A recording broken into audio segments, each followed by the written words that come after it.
Ayah ibu saya sudah meninggal. Allahumma firlaha warhamha wa'afiha wa'fu anha.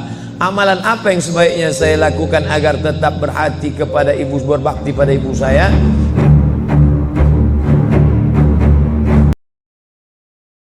Ibu saya semoga masuk surga, amin. Yang pertama doa. Apa doanya?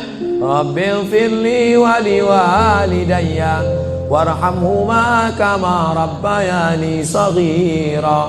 Allahumma ighfir laha warhamha wa'afiha wa'fu anha. Ya, enggak bisa bahasa Arab Pak Ustaz, bahasa Indonesia. Ya Allah, jauhkan emakku dari neraka jahanam, berikan dia kebaikan, jadikan kuburnya salah satu dari taman surgamu, jangan jadikan kuburnya salah satu lubang nerakamu, berikan dia ketenangan ya Allah, ampunkan segala silap salah dosanya ya Allah. Yang pertama. Yang kedua, baca Quran. Wa in khatimul Quran, yang paling afdal dibaca khatam Quran, satu khatam. Untuk almarhumah emakku, aku hadiahkan pahala bacaan Quran sekhatam. Kalau tidak bisa satu khatam, bacakan Yasin, hatinya Quran. Kalau tidak baca Yasin, jurus terakhir Ummul Quran Al-Fatihah. Al-Fatihah aku tak bisa, mati aja lah. Yang ketiga, sedekah. Saat sayang betul dengan emaknya, lalu emaknya meninggal dunia, dia datang melapor kepada Nabi, ya Rasulullah, ummi matat, emakku sudah meninggal dunia, apa atasaddaqu anha, kalau aku bersedekah, apakah sedekahnya sampai ke almarhumah emakku? Kata Nabi, tasaddaq, bersedekahlah. Ayu sadaqatu afdal, apa sedekah yang paling afdal? Kata Nabi, saqiyul ma', memberi air minum. Yang paling afdal adalah memberi air minum, karena di jazirah Arab susah membuat sumur bor, sedekah air minum. Tapi di Bekasi jangan lagi sedekah air, karena masjid kita sudah diapit 2 danau. Sampai-sampai nama masjid ini pun Masjid Al-Danau, Al-Kolam, diapit 2 kolam. Nah, oleh sebab itu jangan lagi sedekah air. Sedekah apa? Sedekah AC, sedekah kipas angin, sedekah mikrofon, sedekah kamera, sedekah CCTV, maka insya Allah mengalir pada almarhumah. Yang pertama doa, yang kedua baca Quran, yang ketiga sedekah, yang keempat kurban. Nanti mau hari raya kurban, ini 1 kambing untuk almarhumah emakku. Yang kelima haji, kalau dia dulu belum haji, badal hajikan. Yang keenam puasa, mana tahu dulu ada puasanya, tinggal kita laksanakan puasa. Man mata, siapa yang mati, wa alaihi siyamun, punya utang puasa, soma'an huwadiyuhu, maka ahli warisnya melaksanakan puasa untuknya. Bolehkah di sujud akhir kita berdoa dengan doa yang ada dalam Quran? Aqrabu ma yakunul abdu min rabbihi wa huwa sajid. Seorang hamba paling dekat dengan Allah bukan di Makkah. Saya merasa dekat betul dengan Allah ketika di Ka'bah Pak Ustaz. Lalu bagaimana dengan orang miskin yang tak punya duit untuk ke Makkah?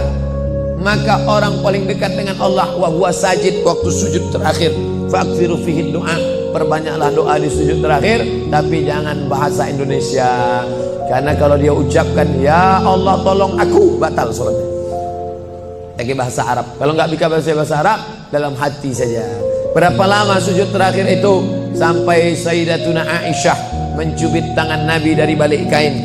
Selesai sholat, Nabi tanya, Aisyah, kenapa kau cubit tanganku tadi? Kata Aisyah, kusangka kau sudah sakaratul maut ya Rasulullah. Saking panjangnya doa Nabi. Sementara kita yang belum ada apa-apanya, yang status belum jelas, cepat betul sujudnya, macam stempel kertas. Kenapa cepat betul sujud? Sujudlah lama. Bagus sujud lama, membantu turunnya darah menyembur dari jantung ke otak. Karena kalau oksigen kurang bisa kena stroke ringan. Sujud lama-lama, bernapas, jangan tahan napas, bernapas. Itu maka karpet jangan bau. Itu maka tak boleh tidur telungkup di masjid. Tidur telungkup ngences pas tempat orang sujud. Bangkit sujud pitam pingsan maka. Nah, ini penting. Lalu kemudian kalau dibaca dalam doa sujud itu ayat Quran boleh? Tak boleh, karena Quran itu tinggi, sedangkan sujud itu rendah. Tak boleh yang tinggi diletakkan di rendah. Tapi kalau doa boleh. Begitu juga dengan perempuan halangan, tak boleh baca Quran, Tapi kalau ayat Quran itu doa boleh. Contoh, subhanalladzi sakhkhara lana hadza wa ma kunna lahu muqrinin wa inna ila rabbina lamunqalibun. Itu kan ayat Quran. Tapi ketika dibaca naik kendaraan boleh. Maka kalau ayat Quran bunyinya doa boleh. Mana? Rabbana atina fid dunya hasanah wa fil akhirati hasanah wa qina azabannar. Itu doa, boleh dibaca. Saya seorang kepala rumah tangga, tinggal di rumah milik mertua. Sebagai kepala rumah tangga, apakah saya belum menunaikan kewajiban sebagai suami untuk membeli rumah tinggal buat keluarga? Ada ideal, ada darurat. Idealnya kau punya rumah, karena kewajibanmu hai kepala rumah tangga laki-laki ada 5. Kasih makan, kasih pakaian, kasih tempat tinggal, kasih pendidikan, kasih perhatian. Itulah kewajibanmu sebagai laki-laki. Beri makan, beri pakaian, beri tempat tinggal, beri pendidikan, beri perhatian anak dan istrimu. Tapi kalau kau tidak bisa, maka mertuamu baik, maka tinggallah di sana. Ya tidak apa-apa. Cuman kita tahu bagaimana bersikap sebagai seorang menantu, bagaimana dengan saudara-saudara ipar, bagaimana dengan mertua.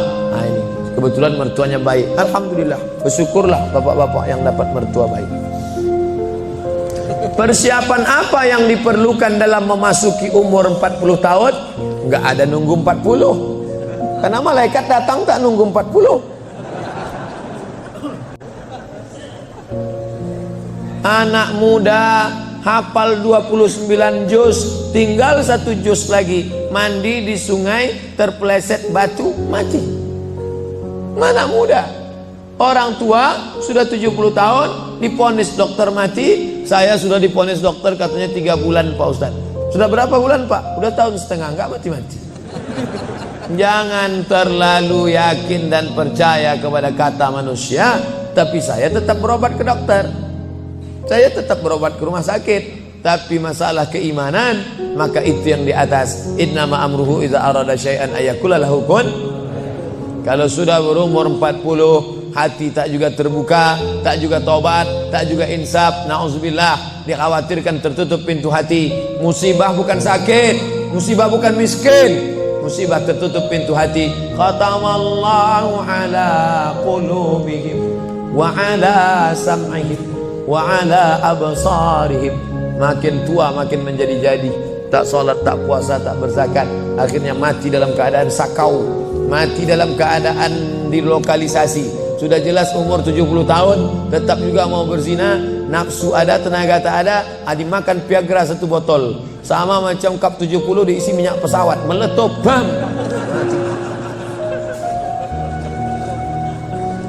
Bagaimana hukumnya kalau sedang sa'i baca Mars, Banser, dan membacakan teks Pancasila yang videonya sekarang sedang viral?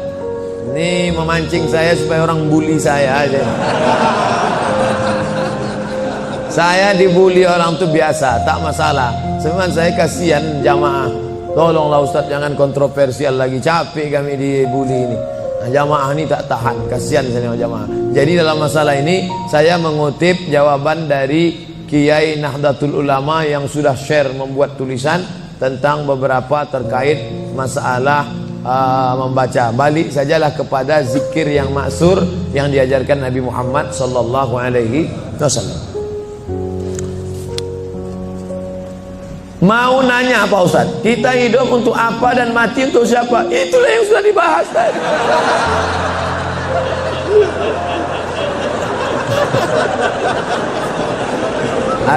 Artinya pertanyaan ini dibuat sebelum pengajian tadi. Kakak boleh suuzon. Kertas terakhir, ada lagi. Kertas, kenapa Allah membolehkan poligami? Kenapa hikmah? Fankihu ma tabalakum minan nisa. Nikahilah nisa. Itu syarat yang pertama. Yang dinikahi itu nisa. Makanya laki-laki menikahi perempuan, karena Allah menciptakan Adam dan Hawa, bukan Adam dan Asep. Setelah kau pilih nisa, syaratnya bagaimana?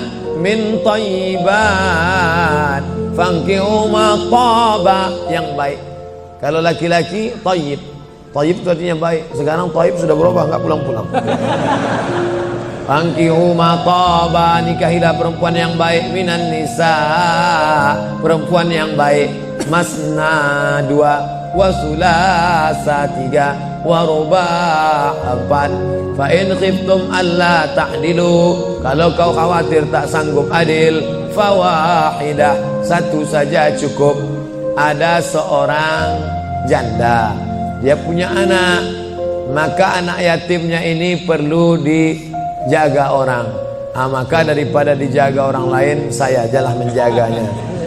Nah, itu alasan pertama, karena untuk menjaga anak yatim. Itu alasan pertama. Alasan kedua, ada mungkin laki-laki yang dia 300 tenaga kuda. Tak bisa dia kalau tak poligami, tak cukup 1. Kalau sampai 1 tuh mati, Bu tuh. Nah, tuh. Jadi perempuan tidak boleh mengatakan lebih baik lakiku berzina. Oh enggak, maka dia harus berlapang dada menerima 300 tenaga kuda. Yang ketiga, untuk menghibur. Nabi Muhammad itu 25 tahun monogami, istrinya cuma 1, Khadijah saja. Jadi jangan katakan dia penyakit seksual, dituduhkan orang sekuler, liberal, kafir, munafik. Nabi Muhammad itu 25 tahun dalam keadaan lajang, tidak pernah berzina. Mereka menggelar dia Al-Amin. 25 tahun dalam keadaan istri 1, Khadijah. Setelah 50 tahun barulah dia menikahi beberapa perempuan dengan alasan karena suaminya mati perang. Kalau dia dalam keadaan terluka, dengan alasan karena untuk mendekatkan hubungan dakwah kesukuan. Kalau dinikahi anaknya, maka suku itu akan menjadi tunduk, dengan alasan banyak. Nah, itu jadi bukan hawa nafsu, karena 50 tahun dia mampu mengontrol hawa nafsunya. Di akhir hayatnya, ini adalah ujian bagi umat Nabi Muhammad sallallahu alaihi wasallam. Jadi simpelnya, kalau kita naik pesawat, kata pramugari, ada pintu normal sebelah kanan. Ladies and gentlemen, all of our passenger, seluruh penumpang, sebelah kanan pintu naik dan turun. Tapi bila terjadi pesawat meledak atau masuk jurang atau meletup, ini emergency door.